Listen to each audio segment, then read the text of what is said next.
آج میں اسی کانٹیکسٹ میں اس کرٹیکل ایشو کو ایڈریس کروں گا جو آج کل ہمارے معاشرے میں بڑا عام ہوا ہے،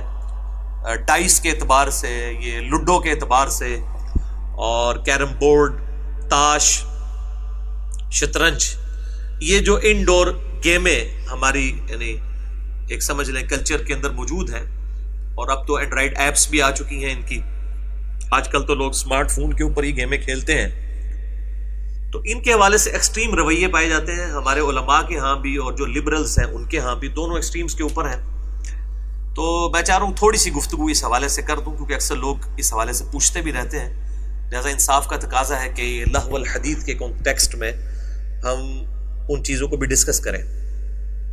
اس حوالے سے صحیح مسلم میں ایک حدیث ہے، انٹرنیشنل نمبر کے مطابق 5896، اور مشکات میں بھی موجود ہے 4560۔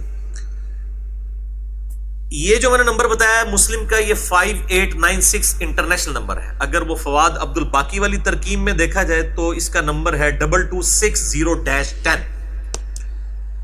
لیکن یہ کانٹینیوس نمبرنگ جو ہے وہ اینڈرائڈ ایپ اسلام 360 کے اندر آپ کو یہ دونوں نمبرنگ مل جائیں گی۔ کانٹینیوس جو ہے یہ زیادہ بہتر ہے، اسی کے مطابق عموماً اب کتابیں شائع بھی ہو رہی ہیں، دارالاسلام والوں نے دونوں نمبرنگ ایڈ کی ہوئی ہے۔ بہرحال مسلم 5896 اور مشکات انسائکلوپیڈیا آف حدیث ہے، اس میں یہ 4500 آپ کو حدیث نمبر مل جائے گی کہ آپ صلی اللہ علیہ وآلہ وسلم نے فرمایا، جو شخص نرد کھیلتا ہے تو وہ ایسا ہے گویا کہ اس نے خنزیر کے گوشت اور خون میں اپنے ہاتھوں کو لت پت کر لیا، یعنی جو ایک اللہ تعالیٰ کی طرف سے نجس جانور ہے، پلید ہے، اس کے گوشت اور خون کے اندر اگر کوئی اپنے ہاتھوں کو آپ سمجھ لیں دھونا شروع کر دے تو اس کے مترادف ہے نرد کھیلنا۔ اب یہ نرد کا لفظ تو موجود تھا، انگلش میں اس کا ترجمہ کر دیا گیا ڈائس، اور پھر اندھے نو کے چاہیے 2 آنکھاں، اندھے کو کیا چاہیے 2 آنکھیں۔ علماء نے کہا جی وہ ڈائس کا لفظ موجود ہے لہذا لوڈو حرام ہو گئی، کیرم بورڈ حرام ہو گیا، شطرنج حرام ہو گئی، تاش حرام۔ انہوں نے کہا جی جو جو چیز اس کے قریب بھی آئے گی نا ہم اس پہ، کیونکہ ہم حرام کہنے پہ زیادہ یعنی خوشی محسوس کرتے ہیں تاکہ لوگوں کے اندر ذرا اس قسم کا تجسس پیدا ہو جائے۔ حالانکہ اگر آپ عربی ڈکشنری اٹھائیں المنجد تو اس میں آپ کو نرد کا جو ترجمہ ملے گا، اس کی ڈیٹیل جو ملے گی وہ یہ ہے کہ یہ فارسی بادشاہوں کا کھیل تھا جس کی بساط جو ہے وہ کھجور کے پتوں کے ساتھ بنائی جاتی تھی، اور یہ بھی ایک طرح کی ایک انڈور گیم تھی، وہ لوڈو نہیں تھی، نہ اس وقت کوئی لوڈو موجود تھی، بل ایک طرح کی گیم تھی۔ اور یہ فارسی جو یعنی جو پرشین امپائر کے جو لوگ تھے، کسرا کے بادشاہ کے انڈر جو لوگ تھے، وہ لوگ یہ گیم کھیلا کرتے تھے، اور ظاہر ہے اس کے اندر امپلائڈ ہے کہ وہ جوا وغیرہ اور اس طرح کی غیر اخلاقی حرکات بھی اس کے اندر شامل ہوا کرتی تھی۔ لیکن بعض لوگوں نے اس کا ترجمہ جو ہے وہ چوسر، بعض نے شطرنج کر دیا، حالانکہ شطرنج جو ہے وہ خود عربی کا لفظ ہے، ٹھیک ہے۔ اگر شطرنج یہ ہوتا تو یہ اس میں الفاظ موجود ہوتے کہ اس سے مراد شطرنج کی گیم ہے۔ لوڈو تو ہے ہی نہیں تھا، وہ تو خام خواہ گھسیٹ کے اس میں ڈال دی، کسی نے کیرم بورڈ ڈال دیا، کسی نے کوئی گیم ڈال دی، یعنی جس کا جو ہاتھ لگا اس نے کہا جی اس میں جناب اس کو داخل کرو تاکہ جو ہے وہ لوگوں کے اوپر فتوے لگائے جائیں اور لوگوں کے ساتھ اس قسم کا کھلواڑ کیا جائے۔ شطرنج کے حوالے سے الگ سے حدیثیں موجود ہیں، لیکن میں نے جتنی تحقیق کی ہے ان میں سے کوئی ایک حدیث بھی ایسی نہیں ہے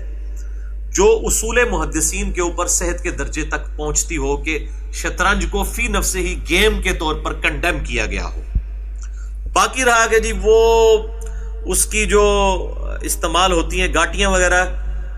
تو وہ جی اس میں وہ شیر بھی ہوتے ہیں، مختلف چیزیں ہوتی ہیں، وہ تو بس کھلونے کے طور پہ ہے، وہ تو بخاری مسلم میں حدیث ہے، اما عائشہ بھی گڑیوں کے ساتھ کھیلا کرتی تھی، وہ کوئی تعظیم کے لیے وہ نہیں ہوتے، نہ وہ کوئی بت کی کیٹیگری میں فال کرتی ہیں، اس طرح کی چیزیں، نہ ان کے اوپر آپ کوئی اس قسم کا حکم لگا سکتے ہیں۔ تو یہ تو یعنی غیر علمی باتیں ہیں، یہ تو اس قابل بھی نہیں کہ ان کو ایڈریس کیا جائے۔ شطرنج کے حوالے سے جو سب سے مضبوط ایک دلائل میں دلیل پیش کی جاتی ہے، جو امام ابن تیمیہ المتوفیٰ 728 ہجری اور آج کے دور میں چند ان کے جو فالوور ہیں سلفی علماء، انہوں نے اس کی بنیاد کے اوپر یہ ہنگامہ کھڑا کیا، وہ سیدنا مولا علی رضی اللہ تعالیٰ عنہ علیہ السلام کا قول وہ پیش کرتے ہیں شعب الایمان امام البیہقی کی کتاب سے، اور مشکات میں بھی حدیث موجود ہے انٹرنیشنل نمبر کے مطابق 4510 کہ مولا علی رضی اللہ تعالیٰ عنہ علیہ السلام کہتے ہیں کہ شطرنج جو ہے وہ اجمیوں کا جوا ہے. یعنی جس طرح اسلام نے جوئے کو حرام کیا ہے تو اجمی عربیوں کے اگینسٹ اجمیوں کی یہ ایک جوئے کی گیم ہے. حالانکہ یہ روایت بالکل منقطع روایت ہے, بالکل کمزور روایت ہے. شیخ زبیر صاحب نے بھی تحکیم کے دوران مشکات المصابیح کے اندر لکھا ہے یہ روایت بالکل کمزور ہے, اور منقطع اس لیے ہے کہ امام محمد بن علی بن حسین الباقر نے ڈائریکٹ مولا علی سے یہ حدیث روایت کی ہے, اور امام باقر کی ملاقات مولا علی سے ثابت نہیں ہے. امام باقر جو ہیں وہ بیٹے ہیں امام علی ابن حسین کے, یعنی امام زین العابدین کے, اور امام زین العابدین بیٹے ہیں سیدنا حسین ابن علی کے, اور حسین ابن علی مولا علی رضی اللہ تعالیٰ عنہ وعلیہم السلام اجمعین کے بیٹے ہیں. تو امام باقر کی ملاقات تو دور کی بات ہے, امام زین العابدین علی ابن حسین کی بھی ملاقات مولا علی سے ثابت نہیں ہے. چاہے کہ ان کے بیٹے کی ثابت ہو, ان کو بھی ہم تابعین میں شمار کرتے ہیں. امام زین العابدین کو المتوفا 95 ہجری, امام باقر 114 ہجری میں فوت ہوئے, اور امام جعفر ان کے جو بیٹے تھے 148 ہجری میں. تو امام باقر نے ڈائریکٹ مولا علی سے یہ روایت کی ہے, اور بیچ میں واسطے انہوں نے مینشن نہیں کیے. تو اس طرح کی جب روایتیں ہوں گی وہ منقطع ہوتی ہیں, وہ سندی مکمل نہیں ہے. لہٰذا یہ روایت جو ہے مولا علی کی طرف جو منسوب ایک موقوفاً روایت پیش کی جاتی تھی سلفی اہل حدیث علماء کی طرف سے, یہ روایت ہی بالکل مردود ہے. اور مشکات المصابیح میں انٹرنیشنل نمبر کے مطابق 4510 پہ یہی حدیث امام ولی الدین تبریزی نے لی ہے, اور اس پہ شیخ زبیر صاحب نے تحکیم لگا دی ہے کہ منقطع روایت ہے. اور اس کے علاوہ بھی اور روایتیں موجود ہیں, وہ بھی کمزور درجے کی ہیں. وہ کنٹینیوس 3 روایتیں ہیں مشکات کے اندر انٹرنیشنل نمبر کے مطابق 4510, 4511 اور 4512. یہ سب کی سب ہی مردود روایتیں ہیں. شطرنج کا نام مینشن کر کے کوئی ایک روایت بھی ایسی نہیں ہے جس میں شطرنج کو حرام قرار دیا گیا ہو. اور اگر ان کمزور روایتوں کو بھی کسی نے زبردستی ماننا ہے تو وہ زیادہ سے زیادہ اس بات پر محمول ہوں گی کہ جب ان گیمز, انڈور گیمز کے ساتھ جوا لگایا جائے. یعنی اگر کہا جا رہا ہے مولا علی کی طرف کہ وہ اجمیوں کا جوا ہے, تو ظاہر ہے کہ جوا پھر کھیلا جاتا ہوگا نا اس کے اوپر, ادروائز خالی کھیلنے سے تو جوا نہیں ہو جاتا نا. تو کوئی بھی گیم فی نفسی ہی اس وقت تک حرام نہیں ہوتی جب تک کہ اس کے اوپر جوا نہ لگا دیا جائے یا وہ شرعی حدود کو پھلانگ نہ دے. اب کرکٹ ہے, وہ ساروں کے نزدیک ہی جائز ہے, لیکن کرکٹ کے اوپر جوا لگا ہوا ہوتا ہے. تو اگر جوا لگا کے کرکٹ بھی کھیلی جائے گی, یا ایون گھوڑ سواری بھی کی جائے گی, یا تلواروں نیزوں کا مقابلہ کیا جائے گا, مولوی اس طرح کہنا انہوں نے سمجھ آ جائے, جو کہتے ہیں تلواروں اور اس کی تو پریکٹس آپ سے کرواتے تھے مسجد نبوی میں, بخاری مسلم میں حدیثیں موجود ہیں. میں کہتا ہوں وہ کام بھی اگر جوا لگا کے کیے جائیں گے نا, تو جو سنت کام بھی ہیں وہ بھی حرام ہو جائیں گے. اصل جس کو کہتے ہیں نا, وہ بیماری کی جڑ کیا ہے, کورالریز بعد میں بنائے, پہلے اس جڑ کو پکڑے کہ وہ جڑ یہ ہے کہ اس کے اوپر کوئی حرام کام نہیں کیا جائے. اسی طریقے سے آؤٹ ڈور گیمیں بھی جتنی ہیں, کرکٹ ہو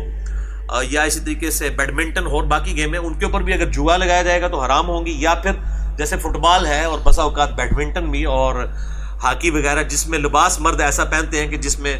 ان کی ران کھلی ہوئی ہوتی ہے, تو وہ اس لباس کی وجہ سے آپ اس کو غلط کہہ سکتے ہیں. فی نفسی وہ گیم غلط نہیں ہوگی. تو اگر کوئی اور شرعی پابندی نہ ہو تو اس طرح کی ساری چیزیں جو ہیں وہ پھر حلال ہوں گی. تو یہ انڈور گیمیں جتنی بھی ہیں, چاہے وہ شطرنج ہو, لڈو ہو, یا تاش ہو, اسی طریقے سے کیرم بورڈ ہو, ایون گھر میں سنوکر بھی کسی نے رکھی ہوئی ہے, اس کے اوپر کوئی گیم نہیں لگاتا. اب یہ نہیں ہے کہ جی جڑا ہارے گا وہ پیسے دے گا, وہ تو پھر جوا ہی ہو جائے گا نا.